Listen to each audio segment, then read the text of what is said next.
अस्सलाम वालेकुम YouTube family. होर सुनाओ किदा सेहत भी ठीक आ। अज असी बनाने लगे हैं बंद गोभी ते आलू। ए जी टमाटर आ 3 कट ले मैं, ते अदरक लसन ते हरियां मिर्चां का पेस्ट आ, ते बरीक हरियां मिर्चां कट्टियां हुई वा, सब्ज़ धनिया ते ए बंद गोभी।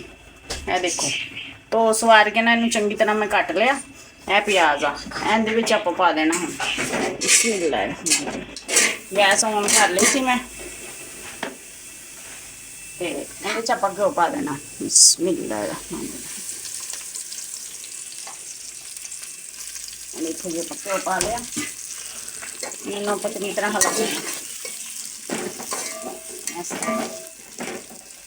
इधर फ्राई होने रखते हैं, ते मैं तुहानूं दिखाउंदी।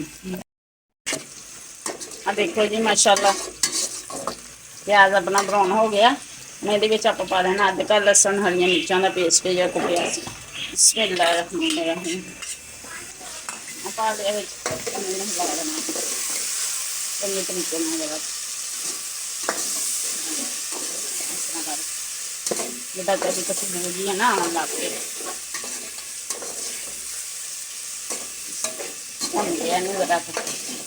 देखो इन्हें माड़ा जहा भुन लिया आप हम ये आप पा लेना। देखो टमाटर जोड़े 3 मैं कट्टे सी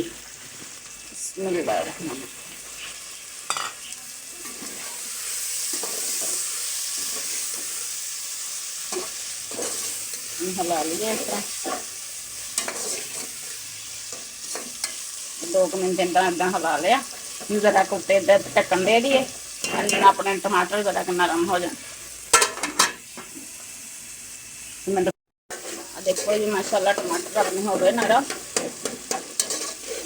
तो हल्का जहा आप पानी का छट्टा लाना, तो फिर ना लून मिर्चा पानिया। देखो इन्ना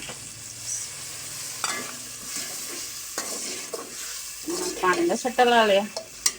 हम ये आप लून मिर्चा पानिया, लाल मिर्च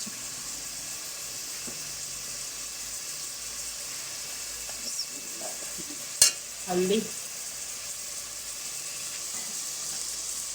हम ये आप पाना नमक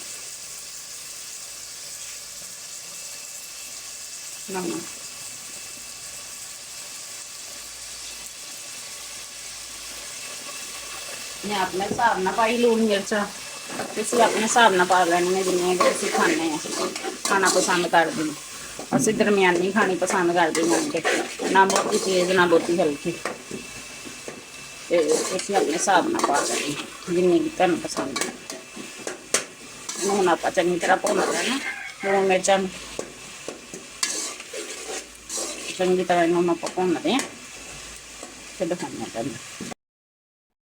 देखो जी मसाला अपना गया भुज, नाल ही अदरक दूसरा सॉरी गरम मसाला तो सुक्का धनिया वो नाल पाता आप।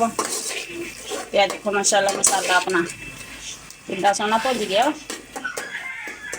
2 मिनट इदा करके हिला लेना।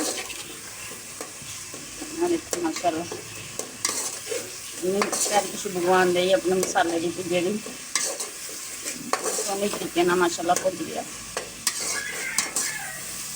हम ये आप देखो आलू देखो आलू पा देने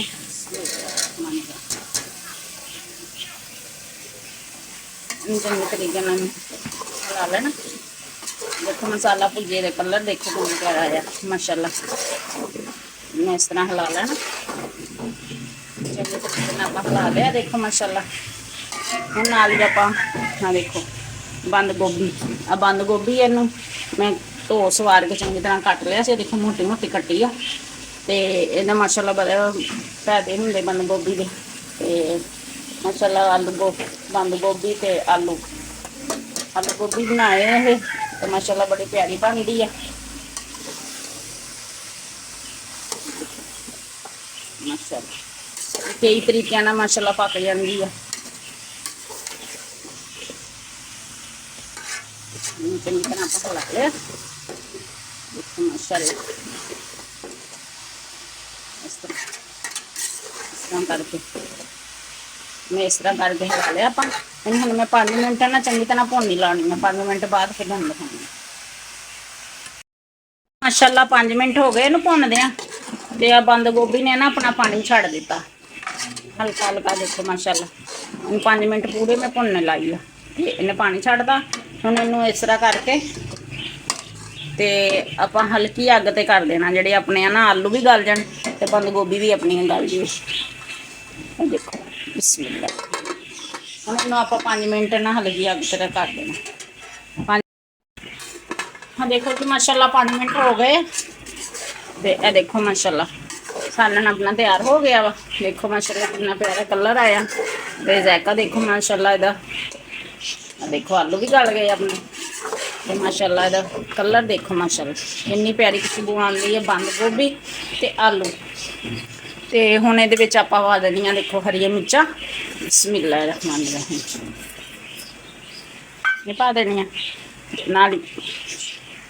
नाल ही आप धनिया पा देना। बिस्मिल्लाह मैं तो सवार के कटिया सी पाता था। देखो माशाल्लाह कलर देखो माशाल्लाह ते इनू आप ना ठहर के इनू मिक्स कर लेना ते सालन अपना तैयार हो गया। ते मेरे यूट्यूब चैनल का नाम है हांडी किचन ते लाइक भी कर दिया करो, सबसक्राइब भी कर दिया करो, शेयर भी कर दिया करो। जो लाइक करते शेयर करते उन्होंने बहुत बहुत शुक्रिया। तो ओके जी, अल्लाह हाफिज़, दुआओं जी याद रखिए।